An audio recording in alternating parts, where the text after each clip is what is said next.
Hello students, आज का हमारा टॉपिक है टाइप्स ऑफ प्रमोशन।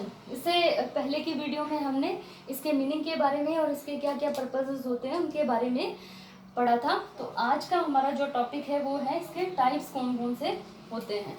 तो अगर हम प्रमोशन की बात करें तो हमारा प्रमोशन का मीनिंग क्लियर हो गया है। अब हम बात करते हैं कि कौन कौन से टाइप्स होते हैं। तो पहला जो इसका टाइप होता है वो है अप और आउट प्रमोशन। अप और आउट प्रमोशन का मतलब है कि यहाँ पर एम्प्लॉयज़ जो अपने इंस्टीट्यूट या अपने ऑर्गेनाइजेशन में रिजाइन करके और दूसरे इंस्टीट्यूट में या दूसरे ऑर्गेनाइजेशन या दूसरी इंडस्ट्री में जाकर प्रमोशन लेता है। कई बार एम्प्लॉयज़ को क्या होता है, उनको ये लगता है कि हम काफ़ी समय से इस ऑर्गेनाइजेशन में या इस इंडस्ट्री में काम कर रहे हैं, हमें यहाँ पर प्रमोशन नहीं मिला है, तो वो उसको छोड़ के दूसरी जगह पे चले जाते हैं। जैसे मान लीजिए कोई एक कार की कंपनी में या एक मोटर बाइक कंपनी में काम कर रहा है, जब उनको लगता है कि यहाँ पर प्रमोशन नहीं मिल रहा तो दूसरी जो ऑर्गेनाइजेशन वाले उनको अट्रैक्ट करने के लिए क्या करते हैं, उनको ये बोलते हैं कि आपने इतने साल तक काम किया है, आपको वहाँ पर प्रमोशन नहीं मिल रहा, आप अगर आकर ये वाला ऑर्गेनाइजेशन या ये वाली इंडस्ट्री ज्वाइन करते हैं तो आपको प्रमोशन भी दिया जाएगा और आपकी सैलरी में इतना इंक्रीमेंट भी किया जाएगा। तो इस तरीके से उनको प्रमोशन मिलता है। इसका मतलब जहाँ पर वो एम्प्लॉयज़ काम कर रहा है वहाँ से रिज़ाइन करके जब वो दूसरी जगह पे ज्वाइन करता है तब जो प्रमोशन उसे मिलता है तो उसको अप और आउट प्रमोशन बोला जाता है। इस प्रमोशन में क्या होता है कि वो जिस जगह पे काम कर रहे हैं वहाँ पर उनको सेटिस्फेक्शन नहीं मिलता तो वो क्या करते हैं, दूसरी जगह पे ज्वाइन कर लेते हैं। तो ये बहुत सारी ऑर्गेनाइजेशन या बहुत सारी इंडस्ट्रीज़ ये काम करती हैं। उनको लगता है कि दूसरे जो है एक नया अगर वो नए एम्प्लॉय को रिक्रूट करेंगे या उसको अगर अपनी कंपनी में काम करने के लिए या अपने ऑर्गेनाइजेशन में काम करने के लिए रखेंगे तो उनका एक्सपीरियंस नहीं होगा। तो इसकी जगह पे वो क्या करते हैं, दूसरे ऑर्गेनाइजेशन में अगर मान लीजिए किसी ने 10 ईयर्स एक्सपीरियंस है उसके पास, तो वो इजीली उनको क्या करते हैं, उन लोगों को अट्रैक्ट कर लेते हैं कि आपको यहाँ पर प्रमोशन दिया जाएगा। दूसरा जो प्रमोशन होता है वो है ड्राई प्रमोशन। ड्राई प्रमोशन का मतलब होता है यहाँ पर प्रमोशन तो होता है कि आप पहले जहाँ पर हैं उससे आपकी रिस्पॉन्सिबिलिटीज़ बढ़ जाएंगी, आपका स्टेटस भी बढ़ जाएगा, लेकिन आपकी सैलरी जितनी है उतनी ही रहेगी। जैसे बहुत सारे डिपार्टमेंट में एचओडीज होते हैं, और एचओडी तो उनको बना दिया जाता है लेकिन उनकी सैलरी में कोई इंक्रीमेंट नहीं होता, सारा काम उनका थोड़ा बढ़ जाता है, रिस्पॉन्सिबिलिटीज़ भी उनकी अधिक हो जाती है, तो उनका जो वर्क एरिया होता है वो तो बढ़ता है लेकिन उनकी सैलरी में किसी तरीके का इंक्रीमेंट नहीं होता है। तो इसे ड्राई प्रमोशन बोला जाता है। ड्राई क्यों बोला जाता है, क्योंकि इसमें सैलरी में किसी तरीके का इंक्रीमेंट नहीं हो रहा है। तीसरा होता है पेपर प्रमोशन। पेपर प्रमोशन अधिकतर गवर्नमेंट सेक्टर में होता है, जहाँ पर आप एक डिपार्टमेंट में काम कर रहे हैं, दूसरे डिपार्टमेंट में आपको काम करने के लिए भेजा जाता है, यहाँ पर आपको प्रमोशन करके भेजा जाता है। तो ये एम्प्लॉयज़ की चॉइस पे भी होता है। दूसरा, अगर डिपार्टमेंट चाहे तो बिना उसकी चॉइस के भी कर सकते हैं कि उनको एक डिपार्टमेंट से दूसरे डिपार्टमेंट में भेज दिया, वहाँ पर दूसरे डिपार्टमेंट में जब भेजते हैं तो उनको प्रमोट करके ही भेजा जाता है। और इसका ये भी रहता है कि ये मान लीजिए इस डिपार्टमेंट से इस डिपार्टमेंट में गए हैं, तो ये जो डिपार्टमेंट होगा ये पेरेंट डिपार्टमेंट होगा, तो इस डिपार्टमेंट में अगर इनका प्रमोशन होता तो यहाँ जो प्रमोशन हुआ है उससे अलग होता। तो मतलब ये और ये नहीं है कि सेम डिपार्टमेंट में भेजा जाता, किसी भी डिपार्टमेंट में भेजा जाएगा, उस डिपार्टमेंट का जो उसके पेरेंट डिपार्टमेंट है उसके प्रमोशन से वो अलग होगा। तो ये पेपर प्रमोशन जो है वो अधिकतर गवर्नमेंट सेक्टर में किए जाते हैं। तो ये 3 तरीके के प्रमोशन होते हैं, आपको क्लियर हो गया होगा। उसके बाद हम बात करते हैं कि प्रोसीजर क्या क्या है, किस तरीके से प्रमोशन किया जाता है। तो यहाँ पर 4 तरीके या 4 जो प्रोसेस रहता है वो 4 स्टेप्स में होता है। पहला जो स्टेप है वो है फॉर्मुलेशन ऑफ प्रमोशन पॉलिसी। सबसे पहले पॉलिसी बनाई जाती है, उस पॉलिसी में सब कुछ लिखा रहता है कि किस तरीके से प्रमोशन किया जाएगा और क्या क्या चीज़ें प्रमोशन में इंक्लूड रहेंगी, क्या क्या उनको बेनिफिट्स मिलेंगे। तो ये सारी चीज़ें इसमें इंक्लूड रहती है। इसमें जो एम्प्लॉयज़ होते हैं वो उनकी स्किल, उनकी एक्सपीरियंस, उनकी लीडरशिप क्वालिटी, उनकी कम्युनिकेशन स्किल्स, उनकी फिजिकल फिटनेस, ये सारी चीज़ें देखी जाती हैं।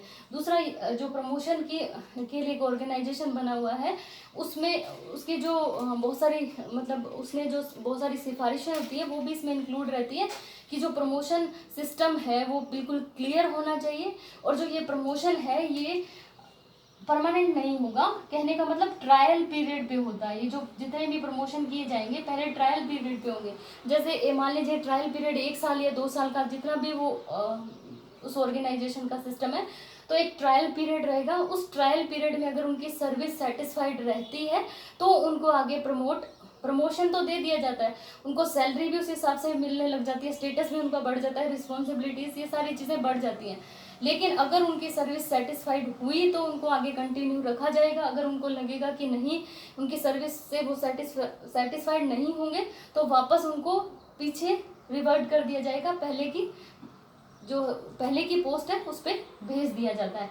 तो पॉलिसी में सब चीज़ें क्लियर रहती है कि इसमें किसी तरीके का कंफ्यूजन नहीं होना चाहिए। जो भी बेस रहा हो, सीनियोरिटी के बेस पे या मेरिट के बेस पे, जिस बेस पे भी प्रमोशन किया जा रहा है वो सब क्लियर होने चाहिए। ऐसा नहीं है कि किसी तरीके का कंफ्यूजन हो रहा है कि जितने भी लोग काम करने वाले हैं उनमें से किसी एक का प्रमोशन कर दिया गया, दूसरे लोग ये सोच रहे हैं कि वो तो हमसे बेहतर काम नहीं करता था तो उसका प्रमोशन कैसे कर दिया गया। तो इन चीज़ों को ध्यान में रखते हुए प्रमोशन किया जाना चाहिए। तो इन सब चीज़ों को ध्यान में रखते हुए प्रमोशन पॉलिसी बनाई जाती है। नेक्स्ट जो स्टेप है वो है प्रमोशन चैनल। चैनल का मतलब है कि कौन कौन उसमें शामिल होगा। प्रमोशन करने के लिए जो एक चैनल बनेगा उसमें कौन कौन लोग शामिल होंगे। तो जिस डिपार्टमेंट में प्रमोशन किया जा रहा है उसके HODs, बाकी सारे डिपार्टमेंट के जो हेड होते हैं वो, इसके अलावा भी जैसे कोई इंडस्ट्री या कंपनी का CEO या मैनेजर, तो ये सारे लोग उस चैनल में शामिल रहते हैं। एक तरीके से जो एम्प्लॉयज़ होते हैं वो, यह एक तरीके का जॉब एनालिसिस होता है जिसमें सब चीज़ें इंक्लूड रहती हैं चैनल में कि किस तरीके से प्रमोशन किया जाएगा, क्या क्या चीज़ें इसमें शामिल रहेंगी। नेक्स्ट है प्रमोशन अप्रेजल्स। प्रमोशन भी एक तरीके से अप्रेजल ही होता है। ये डिपेंड करता है कि एम्प्लॉयज़ की परफॉर्मेंस पे, अगर जैसी उसकी परफॉर्मेंस है तो उसकी परफॉर्मेंस के बेस पे क्या किया जाता है, प्रमोशन किया जाता है। तो उसने जब ज्वाइन किया था तब उसने पूरे साल में क्या क्या काम किए थे, उसके बाद उसने क्या क्या काम किए थे, तो पूरा जॉब डिटेल रहती है, पूरा उसका परफॉर्मेंस जिसने मतलब ऑर्गेनाइजेशन को जब से ज्वाइन किया है और जिस दिन प्रमोशन कर रहे हैं उस प्रमोशन तक का पूरा उसका परफॉर्मेंस का डिटेल रहता है। तो उस बेस पे प्रमोशन किया जाता है। नेक्स्ट है सेंट्रलाइज्ड रिकॉर्ड। सेंट्रलाइज्ड रिकॉर्ड का मतलब है एक ऐसी जगह जहां पर सारा रिकॉर्ड रहता है, जितने भी एम्प्लॉयज़ जिसने जिस दिन ज्वाइन किया था उस दिन से लेकर सभी एम्प्लॉयज़ का रिकॉर्ड रहता है। क्या उनकी एजुकेशन है, क्या क्या उनके स्किल्स हैं, क्या क्या उनका एक्सपीरियंस, कितने साल का उनका एक्सपीरियंस हो गया, कौन कौन सी ट्रेनिंग उन्होंने ज्वाइन की है, कौन कौन से प्रोग्राम उन्होंने ज्वाइन किए। तो इस तरीके से क्या क्या मतलब पूरा अपडेट किया जाता है। मान लीजिए कि 1 साल में उन्होंने इतनी ट्रेनिंग करी, इतने कोर्सेज किए रिफ्रेशर के लिए या जो भी है, तो वो सारी चीज़ें इंक्लूड रहती हैं। को जो एम्प्लॉयज़ होते हैं उनको हर साल नई नई चीज़ों से अपडेट करने के लिए नई नई मतलब रिफ्रेशर ट्रेनिंग्स होती हैं।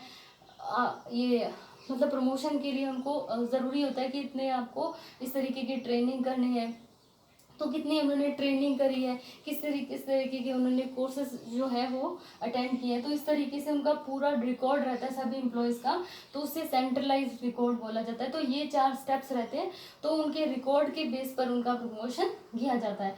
तो पॉलिसी बनती है पहले, उसके बाद प्रमोशन चैनल होता है, प्रमोशन अप्रेजल और सेंट्रलाइज्ड रिकॉर्ड के बेस पे प्रमोशन किए जाते हैं। उसके बाद है क्या क्या बेसिस रहते हैं, किस किस बेस पे प्रमोशन किए जाते हैं। तो सबसे पहला जो बेस होता है वो सीनियोरिटी के हिसाब से, जितना जो व्यक्ति सीनियर होगा उसका प्रमोशन पहले ही किया जाएगा। इसमें उनकी लेंथ ऑफ सर्विस देखी जाती है कि जिसने जितने समय तक काम किया है, जिसकी भी सर्विस अधिक है उसका प्रमोशन कर दिया जाता है। तो मान लीजिए किसी ने 15 साल से कोई एम्प्लॉयज़ काम कर रहा है, कोई 14 साल 6 महीने से काम कर रहा है, कोई 14 साल किसी को काम करते हुए, तो इसमें से उस व्यक्ति का प्रमोशन होगा जिसको 15 साल कंप्लीट हो गए हैं, मतलब जिसकी लेंथ ऑफ सर्विस अधिक है, जिसने ज़्यादा दिनों तक काम किया है, उसके बेस पे प्रमोशन किया जाता है। तो बहुत सारे ऐसे ऑर्गेनाइजेशन होते हैं, बहुत सारे ऐसे इंडस्ट्रीज होती हैं, बहुत सारे ऐसे सेक्टर होते हैं जहाँ पर प्रमोशन सिर्फ सीनियोरिटी के बेस पे किया जाता है। इसके कुछ तो फायदे और कुछ नुकसान भी होते हैं। अगर हम इसके एडवांटेजेस की बात करें तो इसका सबसे बड़ा फायदा होता है कि इसको इजीली हम मेजर कर सकते हैं कि सीनियोरिटी में कौन आ गया है। जिसने पहले ज्वाइन किया वो सीनियर है, जिसने बाद में ज्वाइन किया है वो जूनियर है। तो अगर मान लीजिए 4 लोगों के बीच में किसी को कंफ्यूजन हो रहा है कि किसका प्रमोशन होना चाहिए, तो इजीली देखा जा सकता है जिसने पहले ज्वाइन किया वो सीनियर है और जो सीनियर है उसको पहले प्रमोशन दिया जाएगा। तो इजीली मेजर कर सकते हैं। टर्नओवर को रोका जा सकता है। टर्नओवर को कैसे रोका जा सकता है? मान लीजिए कोई एम्प्लॉयज काम कर रहा है किसी ऑर्गेनाइजेशन में, उसको लग रहा है कि अब उसको ये ऑर्गेनाइजेशन छोड़ के किसी दूसरी जगह चले जाना चाहिए, लेकिन अगर प्रमोशन पॉलिसी है या प्रमोशन का एक स्ट्रक्चर उसको पता है कि हाँ 6 साल के बाद तो प्रमोशन या 8 साल के बाद प्रमोशन हो जाना है, तो एक तरीके से सेटिस्फेक्शन रहता है उनको कि 4 साल तो हो गए, 4 साल और हो जाएंगे तो उसका प्रमोशन हो जाएगा। नेक्स्ट, जॉब सेटिस्फेक्शन भी रहता है। जॉब सेटिस्फेक्शन ऐसे रहता है कि अगर मान लीजिए आप काम कर रहे हैं, इतने साल आपने अगर काम कर लिया तो उसके बाद आपका प्रमोशन हो ही जाएगा। उस पोस्ट पे जाने के बाद अगर आपने इतने साल काम कर लिया तो आपका प्रमोशन हो जाएगा। तो एक तरीके से एम्प्लॉयज़ के बीच में जॉब सेटिस्फेक्शन को बढ़ावा देती है प्रमोशन पॉलिसी। नेक्स्ट जो हाँ, इसके अगर हम डिसएडवांटेज की बात करें, अभी तक हमने इसके फायदे के बारे में बात करी। अगर हम इसके नुकसान की बात करें कि सीनियोरिटी के बेस पे अगर मान लीजिए प्रमोशन किया जाता है तो क्या इसका नुकसान हो सकता है? आमतौर पर यह माना जाता है कि एक सर्टेन एज के बाद आदमी नहीं सीख सकता। तो वैसी स्थिति में ये हो जाता है कि मान लीजिए 50+ या 45+, ये मानते हैं कि व्यक्ति को सीखने की इच्छा कम रहती है। हालांकि सब केसेस में ऐसा नहीं होता। तो ये माना जाता है कि एक सर्टेन एज के बाद आदमी सीखना कम चाहता है कि नहीं ठीक है, अब हमारी जॉब कंप्लीट होने वाली है, अब हमें सीख कर क्या करना है। तो इस तरीके से अगर सीनियोरिटी के बेस पे किया जाता है तो एक तरीके से ये माना जाता है कि इस एज के बाद व्यक्ति नहीं सीख सकता है, तो इसका एक डिसएडवांटेज भी है। उसके बाद नेक्स्ट अगर हम बात करें कि अगर सीनियोरिटी के बेस पे नहीं किया जाएगा तो किस बेस पे किया जाएगा? मेरिट के बेस पे किया जाता है। मेरिट का मतलब उसकी स्किल्स देखी जाती है, परफॉर्मेंस देखी जाती है।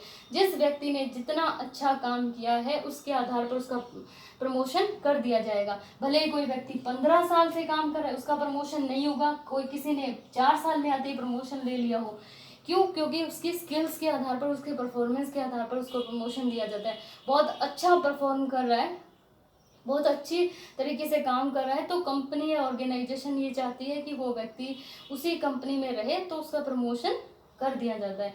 तो स्किल्स के बेस पे या परफॉर्मेंस के बेस पे भी प्रमोशन किए जाते हैं। उसके भी कुछ एडवांटेज हैं और कुछ डिसएडवांटेज हैं। एडवांटेज की बात करें तो ये एक तरीके से कंपटीशन की भावना को बढ़ाती है कि हर कोई व्यक्ति ये चाहता है कि उसका प्रमोशन जल्दी से जल्दी हो।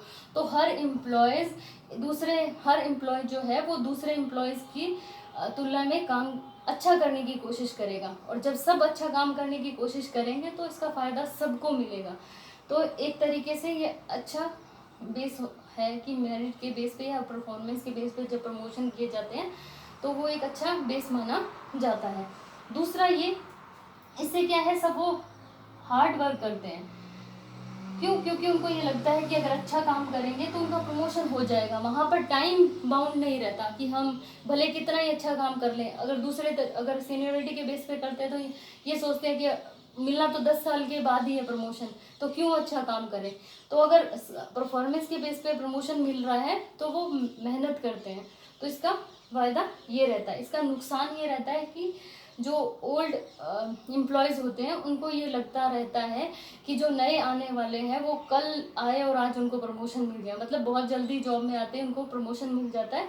तो एक तरीके से उनको इन्फीरियरिटी की उनमें भावना आती है कि वो लोग तो हमें 15-20 साल हो गए और वो लोग आए और उनको प्रमोशन मिल गया। तो इस तरीके से ये एम्प्लॉयज़ के बीच में थोड़ा सा कॉन्फ्लिक्ट हो जाता है कई बार। फिर अगर मान लीजिए इन दोनों के बेस पे नहीं करें तो ये एक तीसरा जो बेस है वो है सीनियरिटी का मेरिट बेसिस। ये माना जाता है कि ये सबसे अच्छा बेस माना गया है। इसमें दोनों को वेटेज दिया जाता है, सीनियरिटी को भी और मेरिट को भी, परफॉर्मेंस भी देखो और उनकी लेंथ ऑफ सर्विस भी देखो। तो इन दोनों के आधार पर अब दोनों को कितना कितना वेटेज दिया जाएगा ये डिपेंड करता है किस सर्विस पे या किस पोस्ट पे आप प्रमोशन कर रहे हैं। तो वहाँ पर अगर सीनियरिटी की ज़रूरत है तो सीनियरिटी को ज़्यादा वेटेज मिलेगा, और वहाँ पर अगर परफॉर्मेंस की अच्छा परफॉर्म करने की ज़रूरत है तो वहाँ परफॉर्मेंस को अधिक वेटेज दिया जाएगा, सीनियरिटी को कम दिया जाएगा।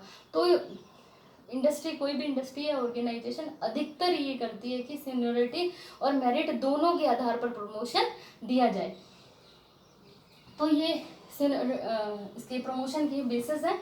तो मुझे लगता है कि आपको क्लियर हो गया होगा। इससे पहले हमने मीनिंग पढ़े थे, इसके पर्पसेस पढ़े थे, टाइप्स पढ़े हैं, प्रोसीजर क्या क्या रहता है और बेसिस क्या क्या होते हैं प्रमोशन के। तो इससे ज़्यादा तो एग्ज़ाम में नहीं पूछा जाएगा। Thank you.